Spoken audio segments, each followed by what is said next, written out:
Selamat malam Bapak Iketut Sunarwijaya SEMSI dan teman-teman akuntansi Imalam semuanya. Di sini saya akan mempresentasikan materi mengenai maksud, tujuan pelaporan dan meningkatkan ketepatan waktu laporan audit internal. Sebelumnya izinkan saya untuk memperkenalkan diri terlebih dahulu. Dengan saya sendiri Devi Juvitasari absen 7 dengan NIM 2002622010412. Baik, ada 5 submateri yang akan dibahas pada malam ini. Yang pertama ada maksud, tujuan, dan friksi dalam penulisan laporan keuangan.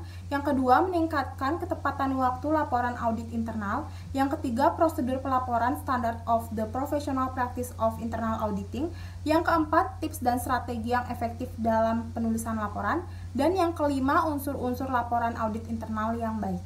Baik, untuk materi pertama yaitu maksud dan tujuan pelaporan. Laporan adalah kesempatan bagi auditor internal untuk mendapatkan perhatian penuh dari manajemen.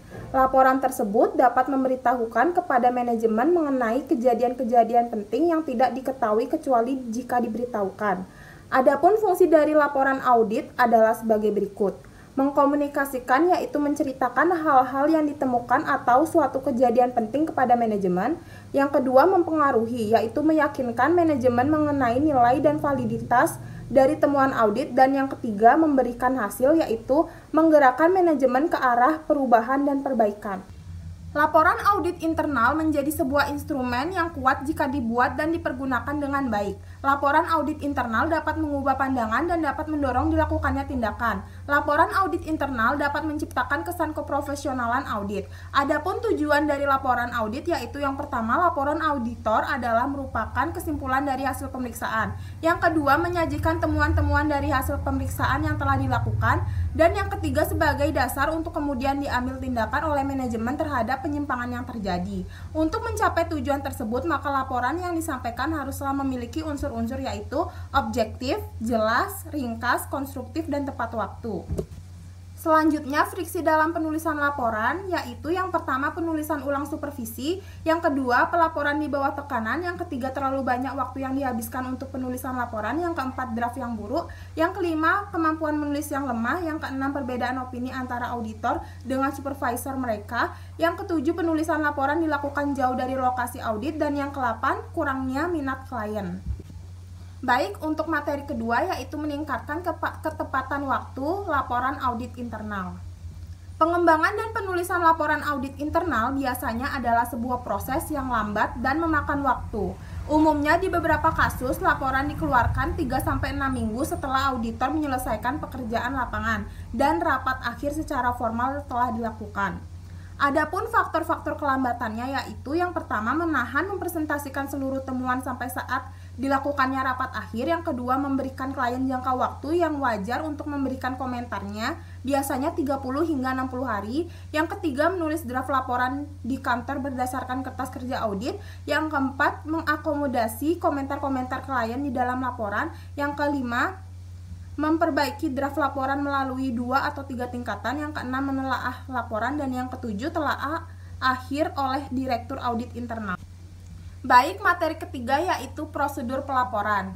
Standard of the Professional Practice of Internal Auditing memberikan panduan mengenai tanggung jawab auditor internal atas pelaporan hasil audit. 2400 Communicating Result atau mengkomunikasikan hasil audit. Auditor internal hendaknya mengkomunikasikan hasil-hasil penugasan secepat mungkin. 2410 Kriteria for Communicating atau kriteria untuk melakukan komunikasi. Komunikasi hendaknya mencakup sasaran dan lingkup penugasan serta juga kesimpulan, rekomendasi, dan rencana tindakan yang berlaku. 2420 Quality of Communication atau kualitas komunikasi. Komunikasi sebaiknya akurat, objektif, jelas, singkat, konstruktif, lengkap, dan tepat waktu. 2430 Engagement Disclosure of Non-Compliance with the Standard atau pengungkapan penugasan atas ketidakpatuhan terhadap standar. Ketika ketidakpatuhan terhadap standar memiliki dampak terhadap sebuah penugasan tertentu, komunikasi mengenai hasilnya sebaiknya mengungkapkan bahwa standar-standar apa yang tidak sepenuhnya diikuti, alasan-alasan ketidakpatuhan, dan dampak terjadinya ketidakpatuhan pada penugasan. 2440 Disseminating result atau penyebar luasan hasil.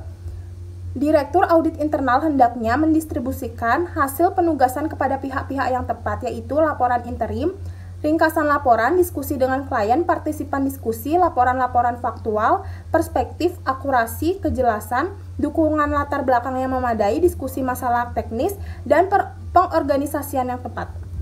Baik, materi yang keempat ada tips dan strategi yang efektif dalam laporan.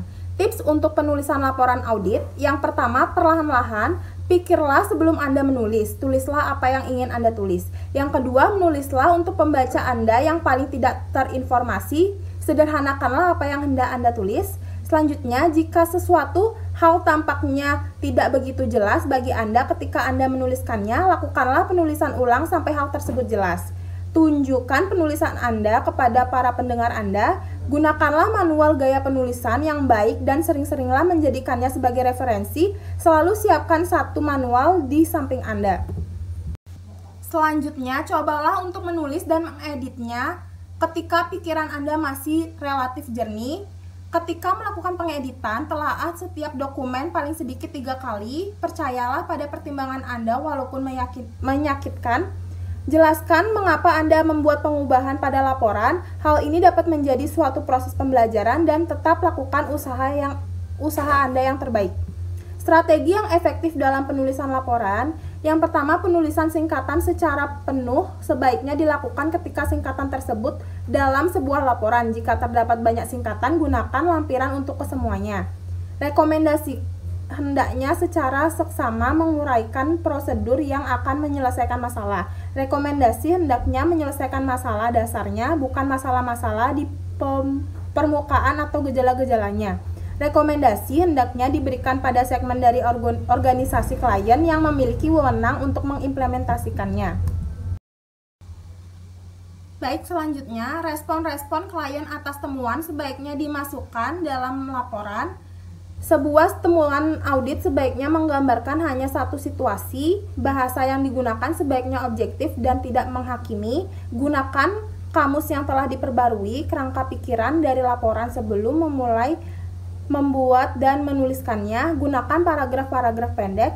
Gunakan poin-poin untuk hal-hal pendek daripada menggunakan kalimat. Tempatkan tabel-tabel panjang dalam lampiran, kelompokkan temuan-temuan yang serupa bersama-sama, tempatkan temuan yang paling penting pada awal laporan, masukkan sebuah ringkasan eksekutif yang berisi temuan-temuan dan rekomendasi-rekomendasi. Untuk penekanan, gunakan bullet point, garis bawah, dan jenis huruf cetak tebal atau miring.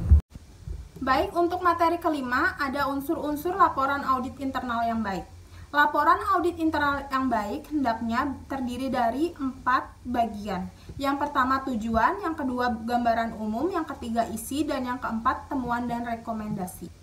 Dalam Internal Auditing Alert membahas unsur-unsur tersebut sebagai intisari dari standar 24102A, yaitu yang pertama ada tujuan, yang kedua sifat, yang ketiga objektif, yang keempat lingkup kedalaman kerja dari area yang sedang ditelaah dan kedalaman sampling, yang kelima gambaran umum yaitu fungsi-fungsi klien, ukuran dan anggaran dari organisasi klien, volume yang diproduksi, perubahan-perubahan terakhir pada operasi, struktur pelaporan, dan perubahan-perubahan pada manajemen klien.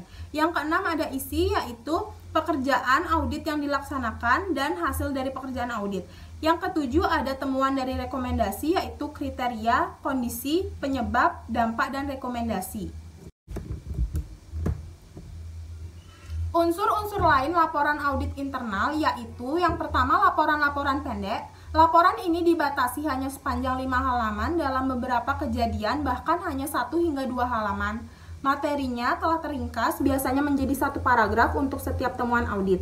Jenis yang lain untuk pelaporan pendek adalah dengan melakukan laporan lisan menggunakan PowerPoint atau transparansi overhead, yang umum dipakai dengan sebuah salinan untuk para eksekutif yang menghadiri presentasi. Yang kedua, laporan yang lebih cepat pilihan lain. Salah satu metode yang lain untuk memperoleh waktu yang minimum antara penyelesaian pekerjaan lapangan dengan diterbitkannya laporan audit adalah melalui penggunaan komputer dalam mengirimkan status terkini atas temuan pada klien dan supervisor. Pengeditan dan klarifikasi oleh supervisor akan diberikan melalui komputer kepada staf auditor. Baik, sekian dari saya. Apabila ada salah kata, saya mohon maaf. Dan apabila ada yang ingin bertanya, saya persilahkan. Terima kasih.